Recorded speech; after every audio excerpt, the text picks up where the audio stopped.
यह कहानी एक गांव के दुर्गा मंदिर के आसपास होने वाली रहस्यमयी घटनाओं पर आधारित है, जहां एक ऐसी शक्ति का वास है जो हर किसी को अंदर जाने से रोकती है। इस मंदिर में दशकों से लोग डर से दूर रहते आए हैं, लेकिन एक दिन एक युवक के साहस और जिज्ञासा ने गांव में हलचल मचा दी। कहानी में सस्पेंस, डर और आश्चर्य के साथ अंत में चमत्कारिक मोड़ है जो आपको अचंभित कर देगा। गांव में घनी पहाड़ियों के बीच स्थित एक पुराना दुर्गा मंदिर था। कहते हैं कि उस मंदिर में एक शक्ति बसी हुई है जो हर रात आते ही डर का वातावरण बना देती है। लोग मानते थे कि रात के समय उस मंदिर के पास जाने से आत्माओं का प्रकोप हो सकता है। गांव के बड़े बुजुर्गों का कहना था कि एक बार एक व्यक्ति रात में मंदिर के पास गया था और वह कभी लौटकर नहीं आया। वही इस कहानी का मुख्य पात्र है रणवीर, एक युवा जो बहुत मजदूर और जिज्ञासु था। रणवीर को हमेशा रहस्यों को जानने की उत्सुकता रहती थी। उसने गांव वालों से कई बार मंदिर की कहानियां सुनी, परंतु उसका दिल उसे वहां जाकर सच को देखने के लिए बार बार उत्सुकता था। एक दिन रणवीर ने ठान लिया कि वह इस रहस्य का पर्दाफाश करेगा। उसके दोस्तों और परिवार ने उसे मना किया, लेकिन वह मानने को तैयार नहीं था। उसने अपने आप दोस्तों को बताया, मैं जानना चाहता हूँ कि वहाँ ऐसी कौन सी शक्ति है जो सबको डराती है। अगर वहाँ कुछ है भी तो उसे समझने और देखने के लिए मुझे एक बार वहाँ जाना ही होगा। रात का समय था और पूरा गांव सन्नाटे में डूबा हुआ था। रणवीर ने एक टार्च, कुछ धूपबत्तियां और मां दुर्गा का एक छोटा सा ताबीज अपने गले में पहन लिया और अकेले ही मंदिर की ओर चल पड़ा। रास्ता संकरा और घना था, हवाएं तेज चल रही थीं और आसमान में बादल गहराए हुए थे। जैसे ही रणवीर मंदिर के करीब पहुंचा, उसे ठंडक का एक अजीब सा एहसास हुआ। उसकी हर एक सांस भरी होती जा रही थी, लेकिन उसका साहस उसे आगे बढ़ाता रहा। अचानक उसने महसूस किया कि उसके चारों ओर किसी की निगाहें हैं, पर वहाँ कोई नहीं था। बस मंदिर के चारों ओर पुरानी मूर्तियां और जर्जर दीवारें थीं। जैसे ही वह मंदिर के प्रांगण में पहुंचा, उसे एक भीनी भीनी सुगंध का एहसास हुआ।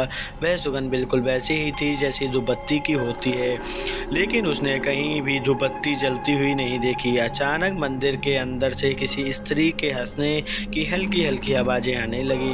वह आवाज़ बहुत मधुर थी, लेकिन फिर भी उसमें कुछ खतरनाक छुपा हुआ था। लग रहा था रणवीर के रोंगटे खड़े हो गए, पर उसने अपने डर को खुद पर हावी नहीं होने दिया और धीरे धीरे मंदिर के अंदर की ओर बढ़ा। मंदिर के अंदर अंधेरा था, परंतु रणवीर की टार्च रोशनी के अंदर के कुछ हिस्सों को रोशन किया। उसने देखा कि वहाँ एक पुरानी मूर्ति थी जो अजीब तरीके से फटी हुई दिख रही थी।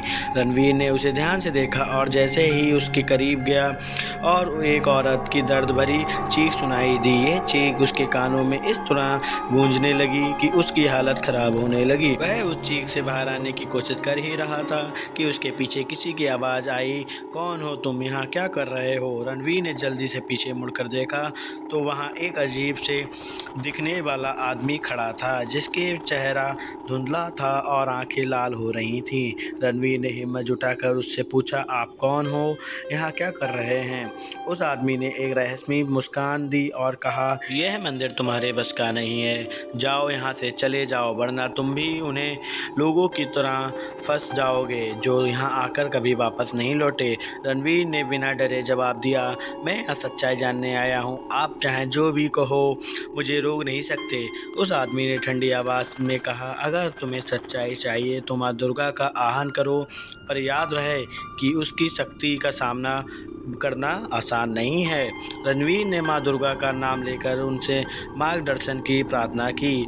जैसे ही उसने प्रार्थना पूरी की, मंदिर के चारों ओर प्रकाश फैल गया। एक शक्तिशाली हवा ने उस अजनबी आदमी को घेर लिया और उसकी असली रूप सामने आया।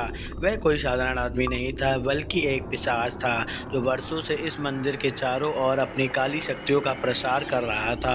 पिशाच ने रणवीर को चेतावनी देते हुए कहा, तुमने बड़ी गलती कर दी मुझे जगाकर, अब मैं तुम्हें नहीं छोड़ूंगा। रणवीर का दिल तेजी से धड़कने लगा, पर उसने माँ दुर्गा पर अपनी आस्था बनाए रखी। उसी समय एक तेजी से प्रकाश हुआ और माँ दुर्गा की प्रतिमा में जान आ गई। रणवीर को ये देखकर एक तरह का साहस मिला कि अब वह अकेला नहीं है। माँ दुर्गा ने आशीर्वाद से वहाँ पिशाच पिघल कर राख बन गया। मंदिर के चारों ओर का अंधेरा धीरे धीरे खत्म हो गया और वातावरण में एक शांति का एहसास हुआ।